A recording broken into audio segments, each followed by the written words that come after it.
Bonjour à toutes, bonjour à tous. On est aujourd'hui le jeudi 28 août 2025 et je vous souhaite la bienvenue dans le français c'est facile avec Adrien. Aujourd'hui, je vais continuer à vous parler de mes souvenirs d'école. On s'est arrêté hier à mes souvenirs d'école primaire quand j'avais 6 ans, 7 ans et je vais continuer aujourd'hui à vous parler un peu de ça. J'ai donc 8 ans et j'entre en CE2. CE2, c'est la 3e année d'école primaire. Première année CP, deuxième année CE1, troisième année CE2. CE, c'est pour cours élémentaire. Et pendant ce CE2, donc à 8 ans en France, eh bien on apprend aux enfants les tables de multiplication. Est-ce que vous savez ce que c'est? Les tables de multiplication, c'est quelque chose qu'on apprend enfant et qui va servir toute sa vie. 2 fois 2, 4. 4 fois 2, 8. 8 fois 2, 16. 9 fois 2, 18. 4 fois 4, 16. 6 fois 5, 30. 8 fois 8, 64, etc., etc. Ça, c'est les tables de multiplication. Et je me souviens que quand j'étais enfant, j'ai eu du mal à apprendre ces tables de multiplication. J'ai eu du mal à me les faire rentrer dans la tête. Et ça, c'était la galère. Aujourd'hui, je les connais par cœur, enfin j'espère, et je m'en sers dans la vie de tous les jours. C'est des choses qu'on apprend enfant et qui nous restent tout le temps. À cette époque-là, quand j'étais en CE2, quand j'étais en école primaire, eh bien le midi, j'allais manger à la cantine. La cantine, c'est l'endroit où les enfants vont manger à midi pour ceux qui ne rentrent pas chez eux. Parfois, je rentrais chez moi, quand mes grands-parents ou mes parents étaient là pour me faire à manger, et parfois, je restais à la cantine. À mon époque, la cantine, c'était très mauvais. Tous les plats arrivaient par camion, ils étaient réchauffés dans l'école et servis aux enfants.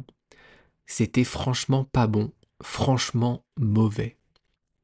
J'ai vu une émission récemment où on voyait ce que les enfants en France mangent à midi à la cantine. Franchement, ça avait l'air super bon. Les menus sont faits par des professionnels. La nourriture est préparée sur place par des employés dans l'école. Franchement, ça s'est beaucoup amélioré et on accorde aujourd'hui une grande place, une place importante à la nourriture, à bien nourrir et bien éduquer les enfants. Je dis éduquer parce que c'est quand on est enfant qu'on va apprendre à aimer les légumes, qu'on va apprendre à aimer beaucoup d'aliments. Même si on n'aime pas tout de suite, plus tard, en étant ado, adulte, eh bien à un moment, on finit par aimer.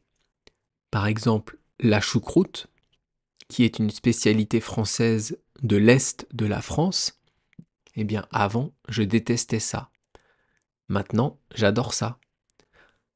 Les choux de Bruxelles, pareil. Avant, je n'aimais pas du tout. Maintenant, j'aime bien. Donc le goût change. Les goûts pour les aliments, les goûts pour les vêtements, tout change et tout évolue.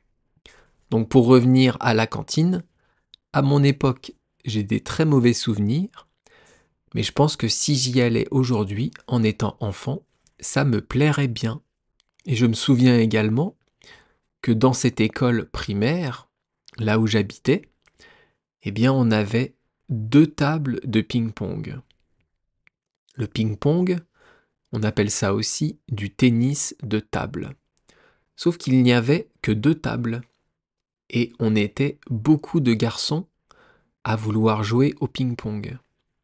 Donc, on tournait autour de la table en touchant la balle chacun une fois. Et quand un ne touchait pas la balle ou la mettait dans le filet, eh bien il était éliminé et on recommençait à tourner autour de la table. Franchement, j'ai plutôt des bons souvenirs de l'école, même si je n'aimais pas beaucoup travailler. J'ai des bons souvenirs de récréation, des bons souvenirs de ping-pong à l'école, des bons souvenirs d'aller chez mes amis, de dormir chez des amis en étant enfant.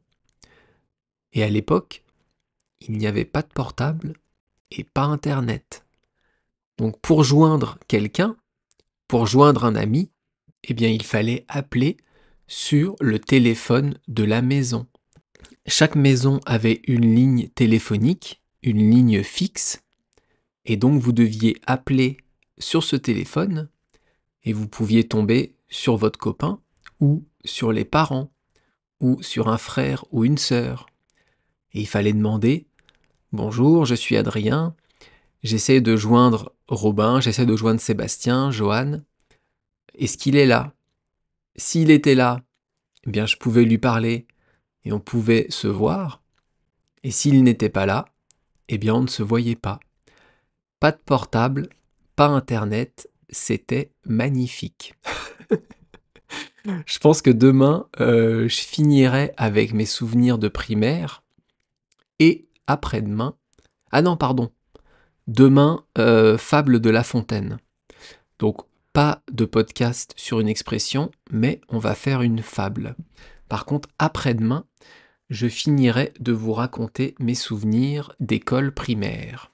Et maintenant, on va commencer une nouvelle série sur une règle de français. On va parler des mots qui ont la même prononciation, ou quasiment la même prononciation, mais qui ne veulent pas dire la même chose.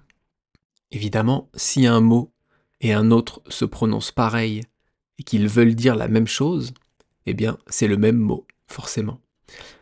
Là, on va parler des mots aujourd'hui qui sont exactement pareils à l'écrit et à l'oral, mais qui peuvent avoir plusieurs sens différents.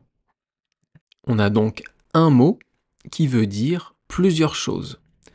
Je vais vous donner différents exemples et après-demain, on va s'occuper, je pense, de mots qui ont des sens différents et qui s'écrivent presque de la même manière. Enfin bon, on verra ça après-demain. Maintenant, je vais vous donner et je vais vous parler de mots qui ont des sens différents. Par exemple, le mot pièce, P-I-E accent grave C-E, une pièce, eh bien ça peut être une pièce de monnaie, donc 1 euro, 2 euros, 10 centimes, que vous avez dans la poche, mais ça peut aussi être un endroit dans une maison, la pièce d'une maison. Par exemple, la chambre, la cuisine, le salon. Dans un appartement, dans une maison, ce sont des pièces. Donc pièce, ça peut vouloir dire la monnaie, une pièce de monnaie, ou on peut avoir une pièce d'une maison. Ça s'écrit de la même manière, c'est le même mot, mais on a deux sens différents. Alors comment on fait pour savoir de quel sens on parle dans la phrase? Eh bien, c'est le contexte, c'est la phrase dans sa globalité qui va vous permettre de comprendre. Si je vous dis « j'ai 2 pièces dans ma poche », eh bien vous allez comprendre qu'il s'agit de pièces de monnaie et pas évidemment des pièces d'une maison. Je ne peux pas faire rentrer un salon et une chambre dans ma poche. Ça n'a pas de sens. Donc vous pourrez comprendre le sens de la phrase avec la phrase en général. Vous pourrez comprendre le sens du mot, avec toute la phrase ou même la phrase d'avant peut-être. Un autre mot, avocat, A-V-O-C-A-T, eh bien c'est un mot qui a différents sens. Le sens numéro 1 d'avocat, eh bien c'est un fruit. ou plutôt un légume. Alors, c'est toujours compliqué, fruit ou légume. Dans la définition, ça va être un fruit, parce qu'il a un noyau, mais en vérité, on considère que c'est plutôt un légume, car on le mange salé. L'avocat, c'est un légume noir, l'intérieur est vert et le noyau est marron. Et il est produit surtout en Amérique du Sud.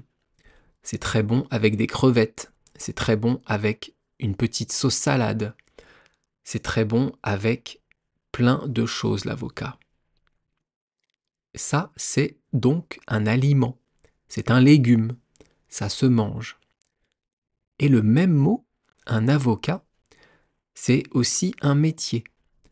L'avocat, il va vous servir si vous avez des problèmes avec la justice. Ou même si vous avez un divorce, si vous êtes en train de divorcer. Ou bien encore, si vous avez besoin de créer un contrat pour acheter des parts de société.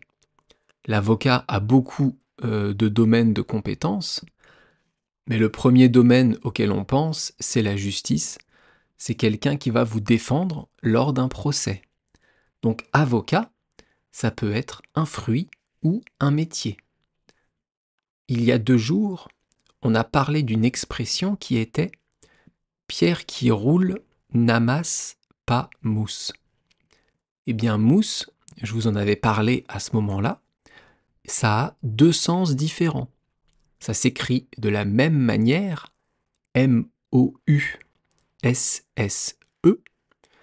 et ça peut être un végétal, donc qui va s'accrocher, qui va pousser sur les arbres, qui va pousser sur le sol, pousser sur les pierres, et ça peut aussi être, des bulles de savon, des bulles que vous allez faire dans la douche avec le savon, avec le gel douche que vous utilisez.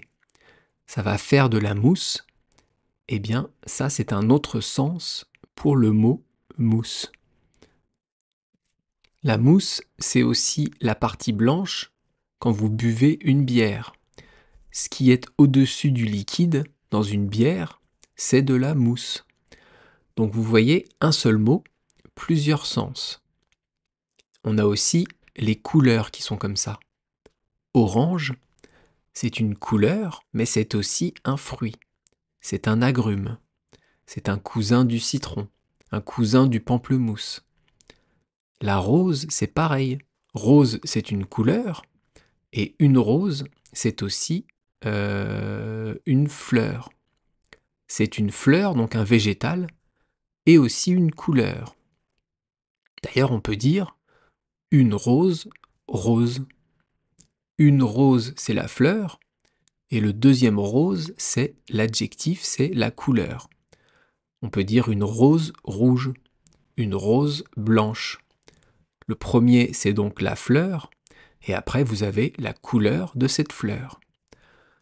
Bien, j'espère que vous comprenez un peu cette série qu'on est en train de faire, de mots qui sont soit les mêmes, soit qui se ressemblent, mais qui ont des sens différents. On continuera là-dessus après-demain, parce que demain, comme je vous disais, on va parler d'une fable de La Fontaine. Et maintenant, on passe à l'expression du jour, passer à la casserole. Passer, donc le premier mot de l'expression, c'est un verbe du premier groupe. Verbe du premier groupe, et donc, évidemment, on va le conjuguer au présent et au futur. Alors, passer au présent, ça donne je passe, tu passes, il passe, nous passons, vous passez et il passe. Et au futur, je passerai, tu passeras, il passera, nous passerons, vous passerez et ils passeront. Alors, le E au milieu du mot, là, je voulais prononcer de façon un peu plus accentuée, un peu plus fort que d'habitude, mais on le prononce un peu moins en fait. Par exemple, nous passerons, on dit nous passerons.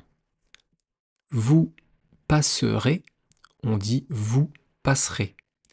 Vous voyez, ou plutôt vous entendez, que je ne prononce quasiment pas le E du milieu.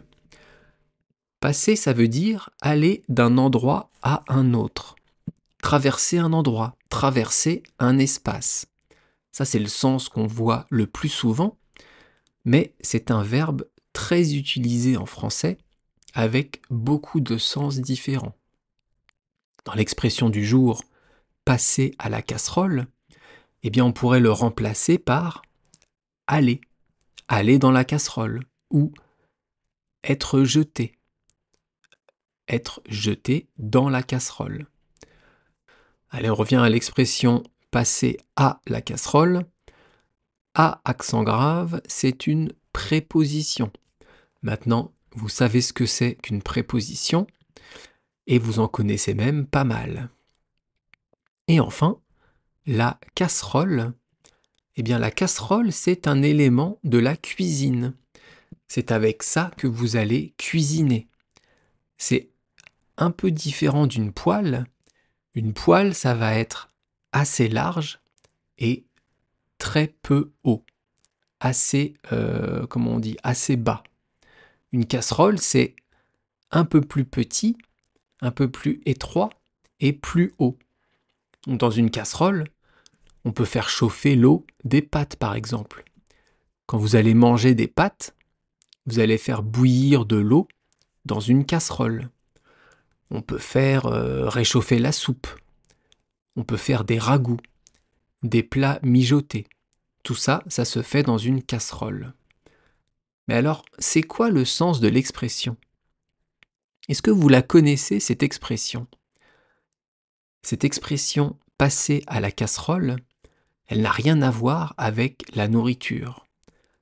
En fait, ça veut dire subir une épreuve compliquée, désagréable. Ça veut dire vivre quelque chose de très dur.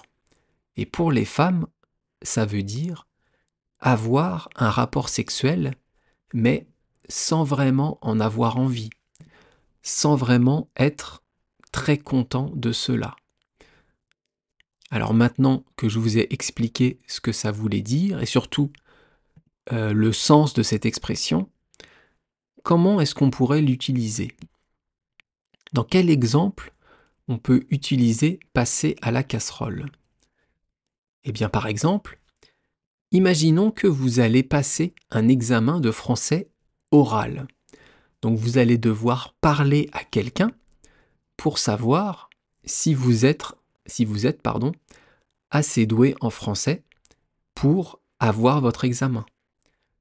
Et là, vous êtes à votre rendez-vous, c'est bientôt à vous de passer. Vous attendez dans le couloir et votre voisin vous demande « Alors ça y est, tu vas bientôt passer à la casserole ?»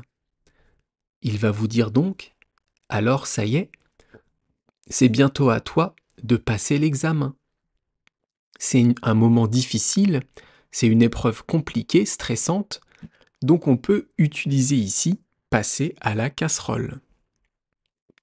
Ou alors deux copines qui discutent, et elles parlent du nouveau copain, du nouveau petit copain de l'une d'elles.